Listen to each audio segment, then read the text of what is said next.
So ito ko malalag by my class. Dito tayo sa labas ng bahay.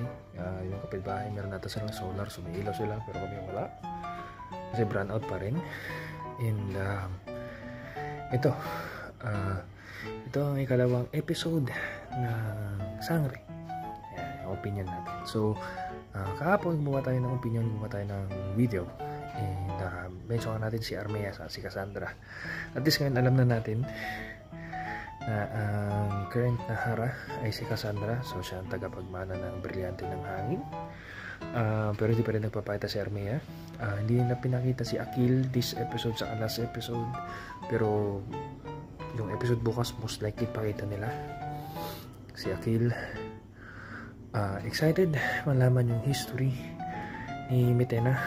And malamang sa malamang possible na either siya talaga pinaka main bad sa buong season tulad ng ginawa nila sa 2018 na si Hagon yung parang pinaka main bad, though may mga ibang mga tao, or possible na eventually may compete nila si Mitena.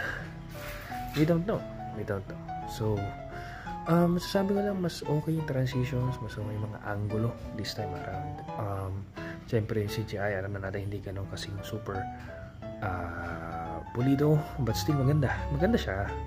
Hindi nga rin siyempre kung i-compare mo sa like Unreal Engine 5 or kung iba pang mga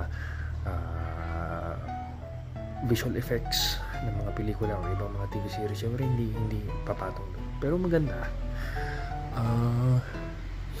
Nalaman na rin natin na kung bakit hindi si Gaia, bakit si Terra yung naging tagapagmana. Siyempre may age gap, so ganun kalayo yung edad, but still iba pa rin yung pagtanda sa kapag-maintain ng age ng mga diwata, mga ganyan. So kaka-excite. Napakita man nila sa mga trailers, mga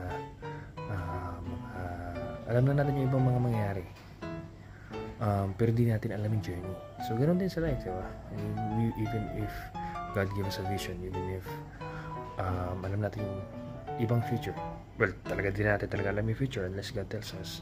Pero yung journey between, that's why we really need God's guidance along the journey, every day of every life, even if di natin gets, but we need His wisdom in every day.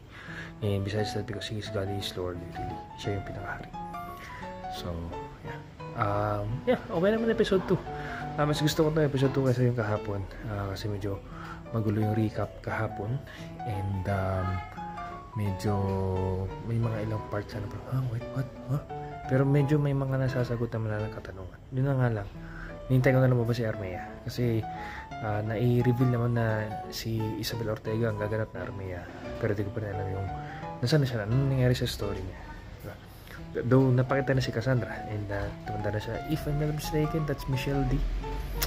Hindi ko din naman ang paggaganap. So yun na lang.